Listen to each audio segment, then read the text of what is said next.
Welcome to Life Her Podcast, the podcast that guides you from the 9-to-5 grind to the freedom of your own path. Discover how to conquer life's challenges while pursuing your passions with unwavering faith. Because being an entrepreneur is not easy. So let's get to it. Hello, everyone. I am Yvette Lloyd, host of Life Her Podcast. I have the honor to interview a welcoming and truly inspiring guest, Hanna Olivas. And she is so amazing. Hanna is a powerhouse of chief branding officer and a Rises Studio podcaster doing amazing things behind FENIX TV. Her journey is one of the incredible resilience and determination after receiving a terminal diagnosis of multiple myeloma. Hannah made a courageous decision of not letting illness define her life, instead of turned her diagnosis into a mission to uplift and empower women across the globe. Hannah is such an amazing woman, and I am excited to have her tonight. She has been featured in multiple shows such as Today Show, Tamron Hall Show, and People Magazine. And Hannah is getting word out there, and I really appreciate her so much for doing such because we never know who's going through something. And Hannah is the voice of many women and whomever else is dealing with this battle. So today we have Hannah. Hi, Hannah. How are you? I'm good. How are you? Thank you for having me. Thank you. I am doing good. So I am so happy to have you tonight.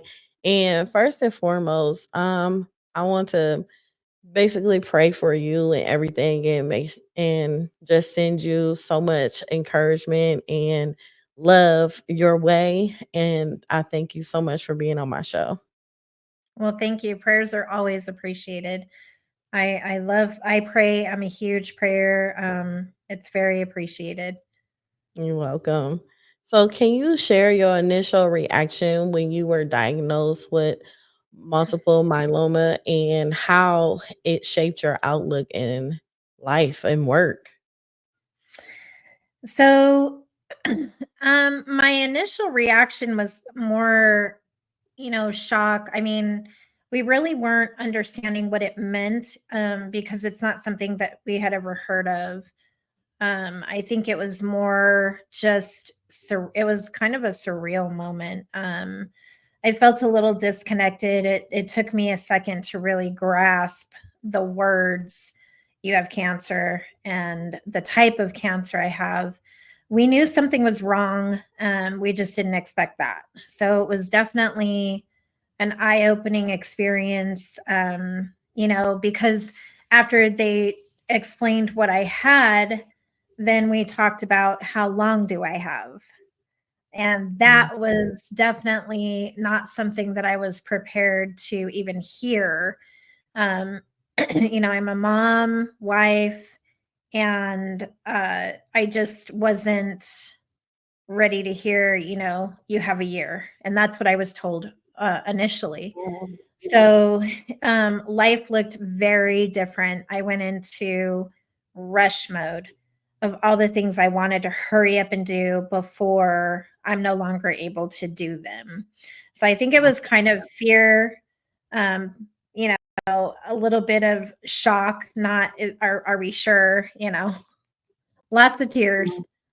Yeah, I bet. Wow. So I also saw that in 2017 you were pregnant with a baby boy, and I want to say so sorry for your loss Thank and the things that you were going through in that process. And also 6 months after you lost him, you were going through a lot of medical conditions, and no one couldn't tell you exactly what was wrong with you.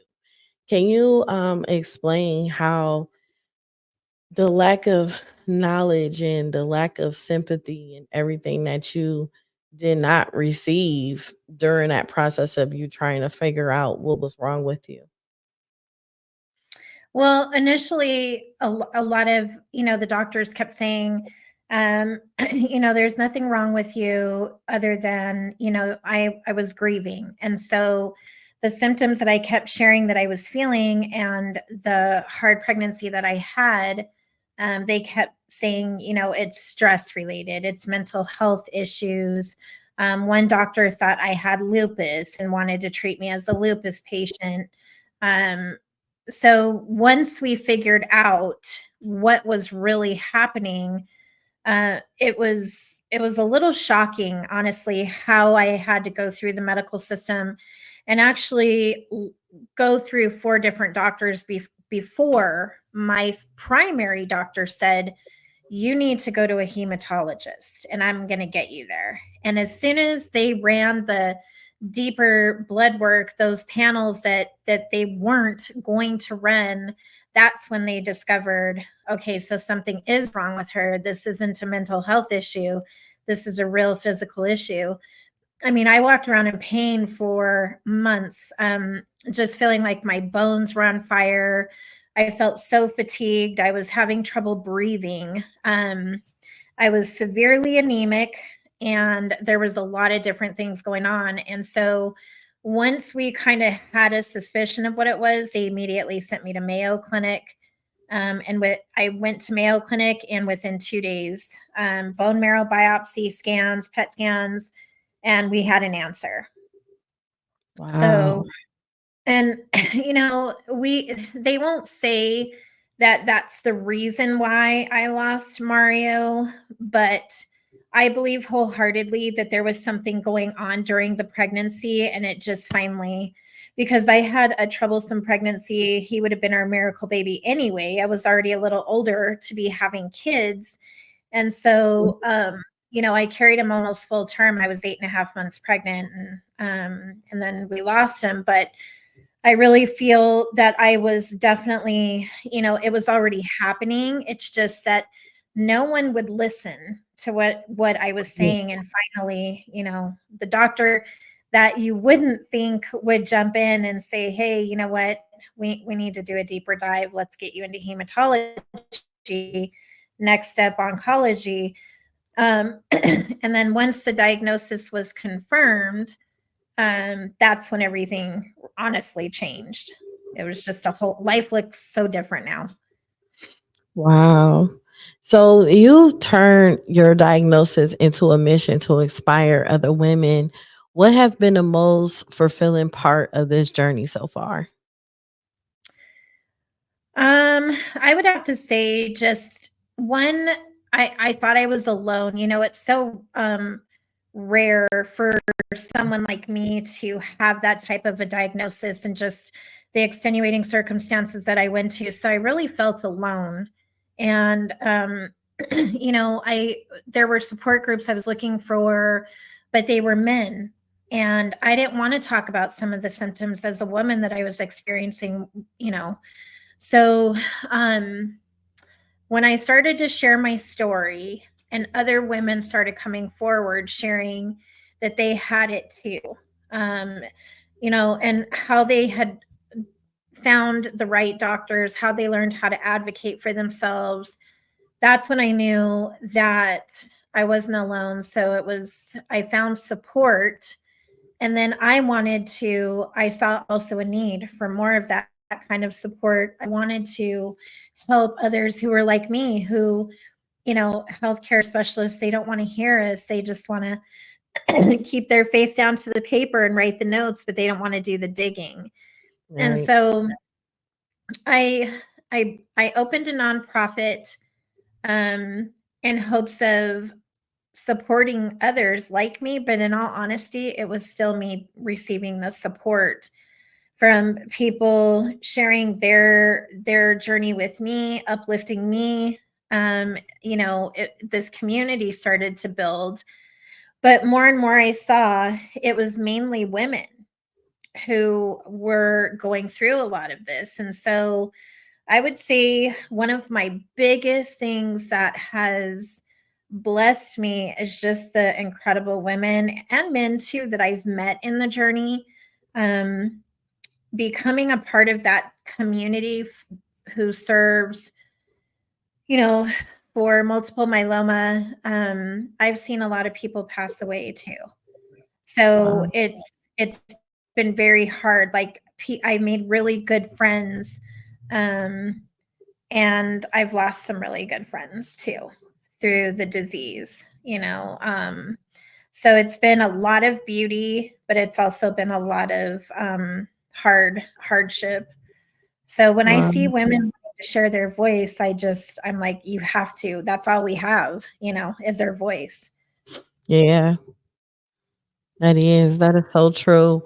So when you weren't receiving the help that you wanted, like, what were the feelings that you had even just behind the scenes of knowing you've been diagnosed with something and then at the same time you didn't know beforehand what was exactly wrong with you? Because a lot of people don't understand the way you show up isn't the way you feel behind the scenes sometimes, and your strength usually takes over in front of the world. But could you be a little bit more vulnerable and let us know exactly how you were feeling? Because it's important for other people to know so that they know that they aren't alone as well, just the same way that you felt. It's kind of funny that you asked me this question today because, in addition to the myeloma that I've been fighting, I just found out 2 weeks ago that I have stage 1 breast cancer. Oh So, my god. talk about a double whammy. And what I felt, and what I feel is, it comes in waves: anger, the fear of all the what ifs. I'm super close to my kids, my husband, my grandkids, and one of the biggest things that I've had to do is, in my head, protect them. Even though I'm the one that's sick, I don't want to break down in front of them because I'm the glue, Right. So, I mean, I've had days where I'm in the closet crying, hiding, Wow. because I don't want them to see me like that, because then it brings them down. And so Right. I feel like, as the patient, as the person who's going through it, I've still had to be the protector of my family. So I go through these, I'm a human being. I go through the fear, I go through the anger, I go through the why me. I'm a good Right. person. I've done Right. the bargaining, please cure me. If you cure me, I'll do this. I mean, I've done it all. And the reality is, there came a time, I went through a major depression. um, Through the whole thing, I needed to go seek help. I had to go see a psychologist, see a psychiatrist, see a therapist. I see a therapist weekly, because the diagnosis, I spent like the first 2 years just sharing my story, and all I was Mhm. talking about was my death. I wasn't talking about my how I was going to live. And Right. so I kind of had to pump the brakes and say, hey, I want to share my story. I want to help others. But if you want me to share it, let me tell you how I'm living, not how I plan to die. So it's definitely been a mental and emotional roller coaster, as well as physical. I mean, Right. you know, chemo's not easy. They pump you up with steroids, give you all these medicines. Weight is up and down. And as a woman, losing your hair, gaining weight, losing weight, I started to suffer from, like, just not feeling myself anymore, seeing the like looking at pictures, from 10 years ago. Like, I always would say, where is that girl? Where's her smile?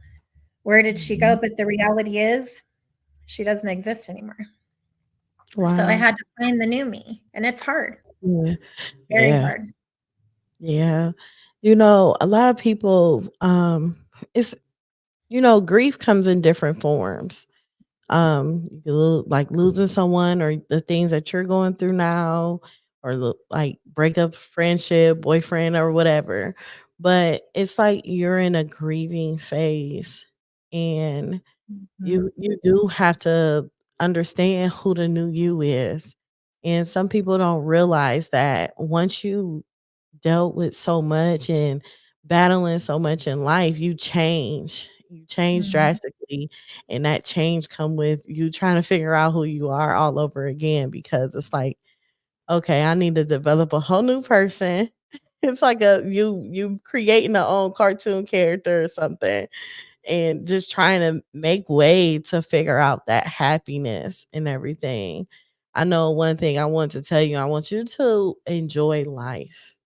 Enjoy Mhm. every moment, take plenty of pictures, record different videos, just do different things like that to even just create memories for yourself and also your family is so important. Oh, I do. I'm like they're like, "Really, mom?" Because I'm always with the camera and I'm like, "You guys are gonna want these, like, trust me." These are moments that we wanna hang on to, and, it's funny that you say, like, like, we were talking about, it's I said it, I wrote about it, reinventing Hannah. Who is Hannah Yeah, now? I just turned 50 last month, and I was so excited for my 50th birthday because I'm still here. Like, I wasn't even sure if I should plan for my 50th birthday. I was afraid to make future plans. And right. so 50 was such a big monumental moment for me, and everybody's like, "Why are you excited about turning 50?" And I'm like, "Because I'm still here. I'm still walking Right. around. I'm still alive. I'm still breathing. I'm still seeing my kids, my grandkids, my husband." Um, and it's a gift. I think when a lot of people think like they have all this time, Right. and Yes. really the reality is we don't know, right? So Mhm. I had to start intentionally living and not existing anymore. I think I was in existence mode for so long. And it saddens me that it took a diagnosis like this to really open my eyes. I wish I had, if you know what you know and you know what you Yes. don't, Yes. so it's different now, It these, is. It is. like, And with you saying that too, I lost my mom and husband within a year. mm, And it changed me and created me to want to live life more, cherish my moments and everything. And a lot of times things won't hit you until it hits you on a personal level. And sometimes it'd be frustrating when people that's surrounding you really don't understand. And you just like, okay, you're gonna have your moment one day and you're yeah. gonna feel just the way I feel. And the frustrations is there, but at the same time, it's like we have to understand them too. We do. One of the things that I, since this diagnosis process started, really since I lost Mario, is um, like life's too short to fight, to argue, Yes, and that's one of my biggest things with like the women empowerment space. Why I do what I do. Women are so famous for tipping someone else's crown, another woman's crown. There is yes, such a competitive force. And if women only understood how powerful they are, how powerful we are, the gifts and talents, the uniqueness about ourselves, we wouldn't do it. And, mhm, I found in the space that I work in, women often are jealous, they feel threatened, they want to compete. And honestly, there's no need for it. no, We're here to uplift one another. We need to have mhm, servitude hearts, a servitude mentality, and really understand that all of us have a certain amount of time, and we better make the best of it. And making the mhm, best of it is not drama, gossip, competing against each other in that ugly way. In business and life in general. I mean, I want to compete with myself to be a better version of myself, but in the empowerment space and the work that I do, even in the nonprofit sector, you know, people, yeah, they, unless you're walking through something like this, you're right, they don't understand it. And so we have to give them grace, yeah, we do. you Even though know. we don't want to. Yeah. I mean, it's hard enough to be hurting and going through what you're going through, but then, Yeah, the person on the other side, it needs your grace. It is. It's kind mhm, of That's why we're Wonder Women. Yes. We're strong, we make people wonder how we do it. Yes, seriously. That is so true. So, you have a podcast called She Rises Studios podcast. Could you share with how you uplift and empower entrepreneurs, and what impact have you seen so far since you having your podcast show? Well, the podcast came from one of those moments of, why me? Why is this happening? What am I going to do? And I was in the shower one day, I was crying, and I kept hearing this: she rises, she leads, she lives.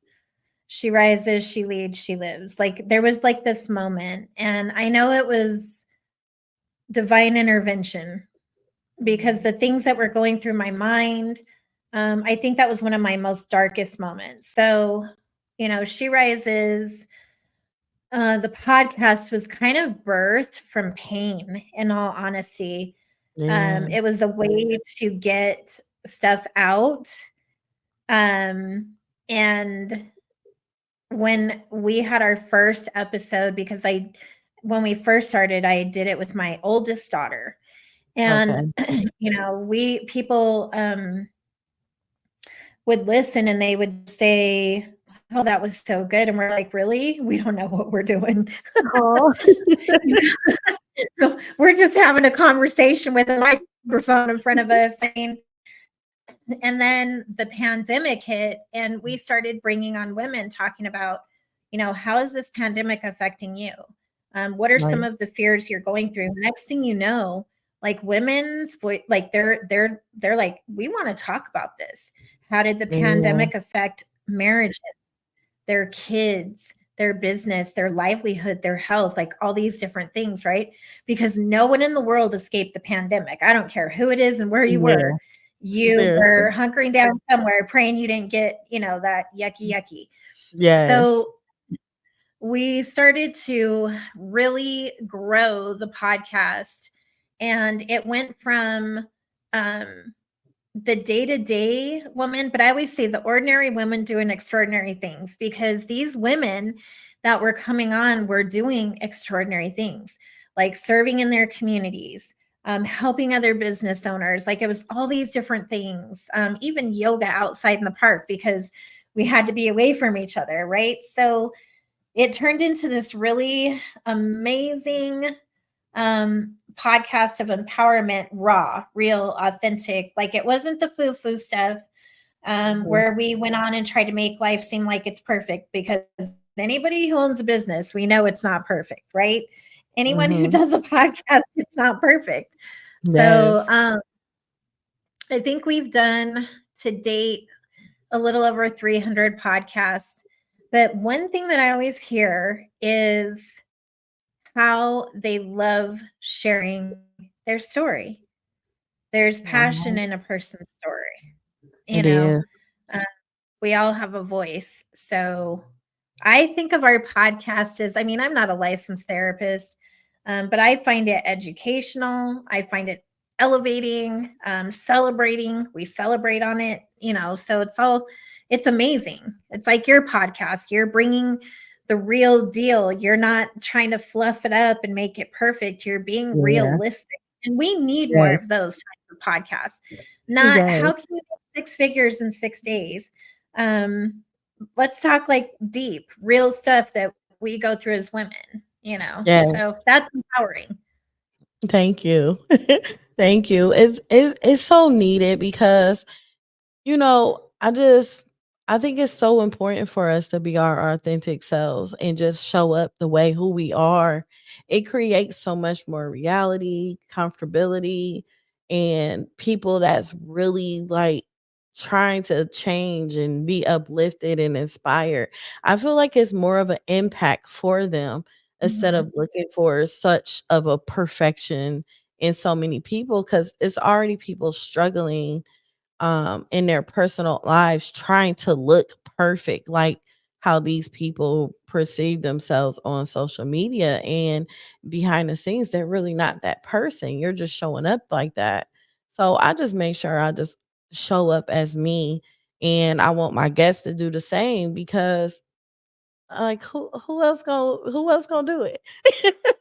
That's right. That's very true. I think I wish women would stop portraying the perfection and really portray the authenticity and the progression, like what life really Right, looks like.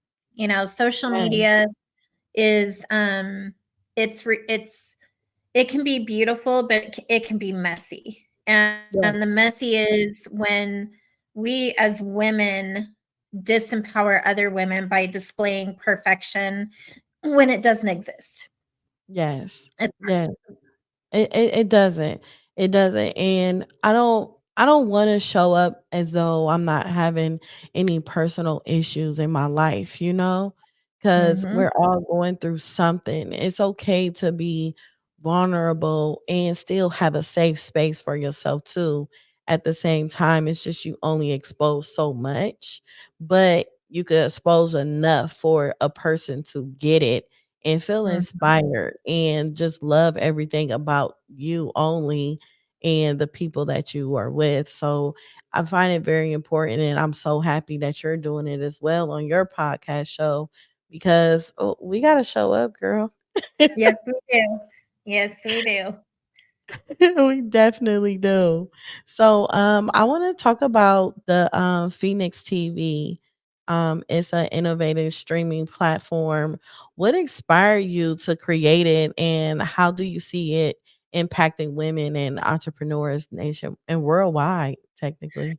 Oh, yeah. So Phoenix TV, my daughter, she said we need another platform for women to really show up and show out, shine through.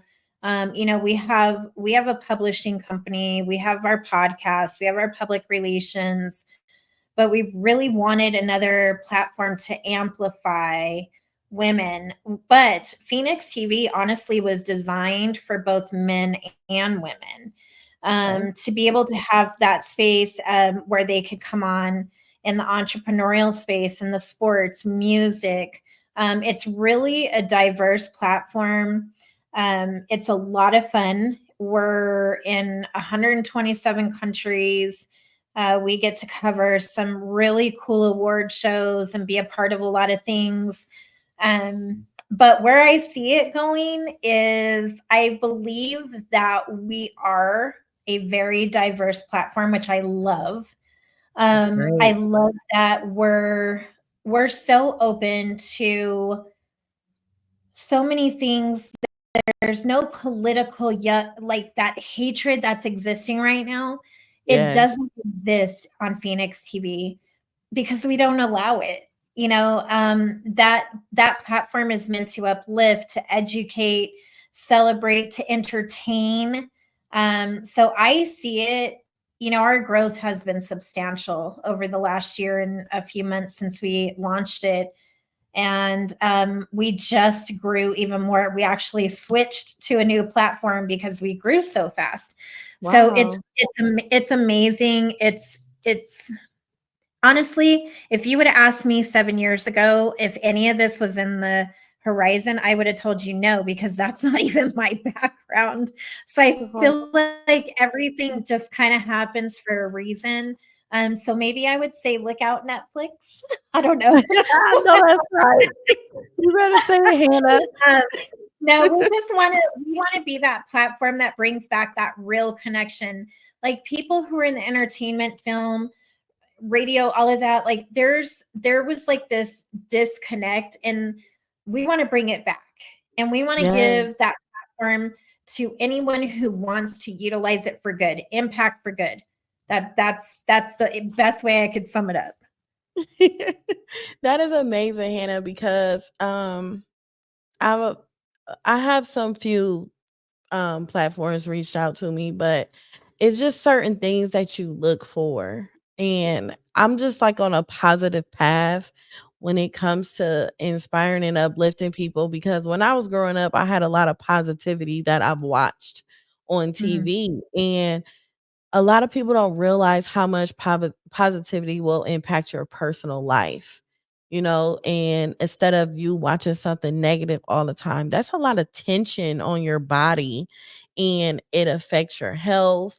It affects your mindset. It affects your mental health, your spirituality. It affects a lot of things that you feel like is unintentionally doing it, but it's doing it.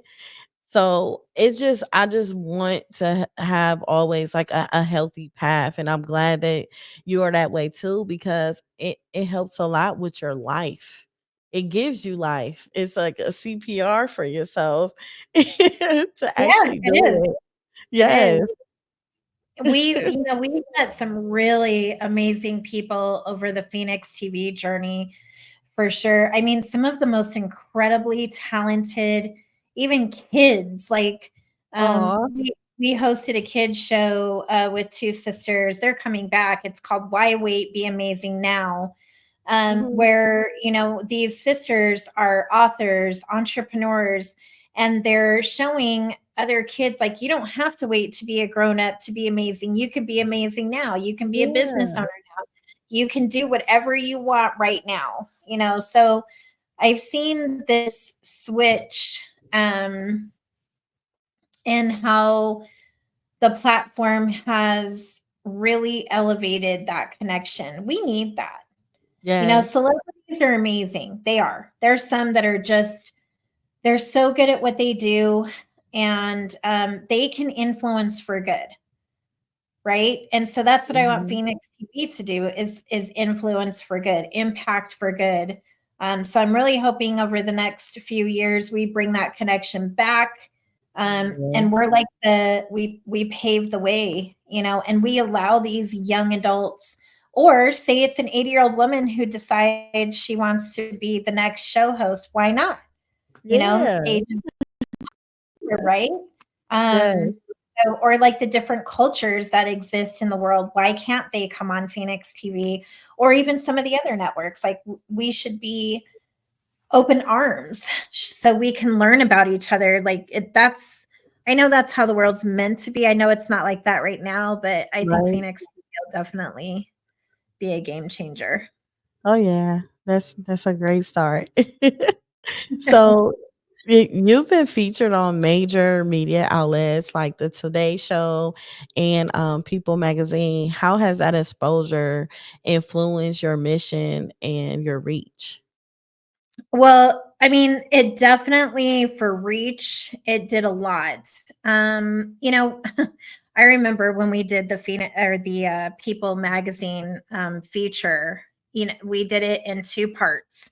Um, they came to Las Vegas, took over my home. Oh, Um, it was very scary, to be honest, because again, I was talking about my death. My family was exposed. They wanted that raw honesty, which is where we were at. yeah. Raw as could be. It was fresh.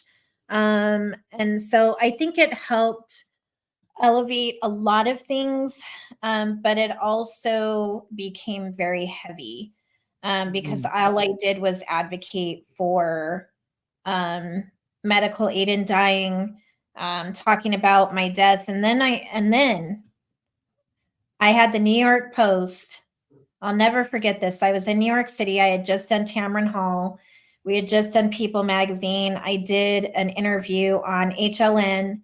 And this reporter, her name's Kirsten Fleming, she called and said, "Can I interview you?" And I was so tired. It was already 8 o'clock at Oh, night. I was beat, but something told me, just do it. I said, "I'll do it, but can you come to my hotel? And can I be in my bathrobe? Can I have my slippers on?" Like, I was just that tired because I had just started treatment. And long story short, she came to the hotel. She brought a photographer, super cool guy. And we were just talking. She is one of the best interviews that I've ever had. Like, wow. she told my story how it was meant to be shared. Um, Wow. and it was such a beautiful experience. In fact, it was so amazing that she said, "Would you like to go take photos? Like, have you rode the subway yet?" And I hadn't rode the subway in New York City. It was actually Oh, on my live it list. And so she's like, would you like to do that? And I was like, you know what? Yes. So there I am getting dressed to go back out to get on the Right. subway with my husband. And he's very protective. Are you sure you want to do this? Are you okay? Do you feel good? But it was such an extraordinary experience. And she made my trip everything. Like Tamron Hall, she was amazing too. But Kirsten Fleming was, and I still stay in touch with her.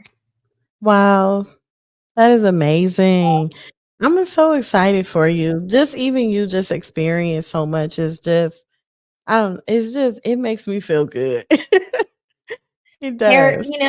it's so important to be like when those moments were happening, I promised Mm, myself that I would be in the moment, like I would be present. yeah. So it was, when you know this because you're a podcast host, you have sometimes like people are really shy, right? They don't want to talk, they don't know what to Yeah. say.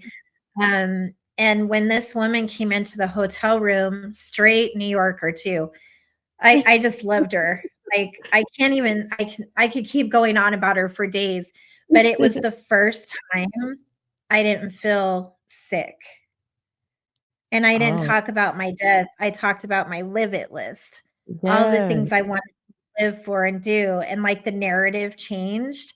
And that I believe helped catapult me to where I am today. Like it changed everything for me. I don't even know if she knows what an impact I don't think she'll ever know to the fullest extent of what she did for me, but she was a game changer for Wow. me. That is amazing. So, if you could give one piece of advice to your younger self or anyone who feels discouraged, what would it be? Mm. I would have to say, even when you're afraid, do it anyway. Mm, Like no yeah, regrets. You get one life, you don't get a redo, so you got to make it count. that's So the true. things you're afraid of, you got to do it anyway. Like getting on the airplane to fly to New York to go do Tamron Hall show, I was calculating the minutes of how long it was going to take to get off that airplane. I had a true fear of flying. I asked my husband, Oh, "Can we drive wow. to New York?" And he was like, "We are not driving to New York from Las Vegas, Nevada.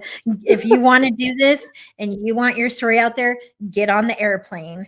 And it was, so when you're afraid, you still got to do it. Yes, You still I got to do agree. it. And even if you're given bad news, you don't have to hang on to the bad news. You can still find the good in anything if you look for it. Yes, that is so true. Very true. What are your next goals or projects that you are excited about, and how can others support and get involved with your mission? Um, well, my next big thing is I'm going to be going on tour next year. I've written a lot of books. So I'm doing Inspire Her Tour. I'm very excited about that because I get to meet women from all over. And so I love doing that kind of stuff. Like when you meet women for the first time, like you can just tell like they're your people. You just know, Yeah, you you know. do. So I'm excited about that. We have Empower Her Content Day coming up in Vegas in February. And then I have some missions trips planned. I want to go explore, learn some more about different cultures and try different foods and I just want to live. I want to I'm going Yeah. to write a book with my grandsons. Aw. So and just my husband and I, we stopped buying each other like gifts and instead we buy each other vacations. So Ooh, I just want to travel and, live my life, be happy and do the best I can. that is amazing. So, how can someone listen to your podcast and even purchase your books and even follow you for so much more that you are going to show us to be inspired? Well, our podcast is She Raises Studios podcast. It's on all the major podcast platforms. The easiest way to find me is just Google my name, Hanna, Hanna Olivas, or She Raises Studios. You'll see all the books. You'll see all the interviews. It's all out there. Yeah, it The secret's out. I manage my own social media. I'm very hands-on. I don't manage She Rises social media or FENIX TV because I think I would mess it up. But I definitely interact on my own. I'm a real person. So I have women and men who reach out and I answer. I don't have a gatekeeper. I'm just Hanna. So yeah. Yes. Well, thank you so much, Hannah. I really enjoyed you on my podcast show, and I pray that my listeners have learned a lot just for so much that you have shared about just living life and the power of the tongue as well. Well, thank you for having me. I was really looking forward to this. I listened to some other ones and started following you, and I was like, wow, she's really cool. This is going to be great. It's really, I love meeting new people, and it's an honor for me to share my story with you. So thank you for having me. Thank you so much. Thank you, everyone, for tuning in to Life Her podcast. I hope you enjoyed this episode, and please like, share, comment, and you can enjoy so much more on all Life Her podcast social media platforms. Thank you. Have a good night. Welcome to Life Her podcast, the podcast that guides you from the 9-to-5 grind to the freedom of your own path. Discover how to conquer life's challenges while pursuing your passions with unwavering faith. Because being an entrepreneur is not easy. So let's get to it.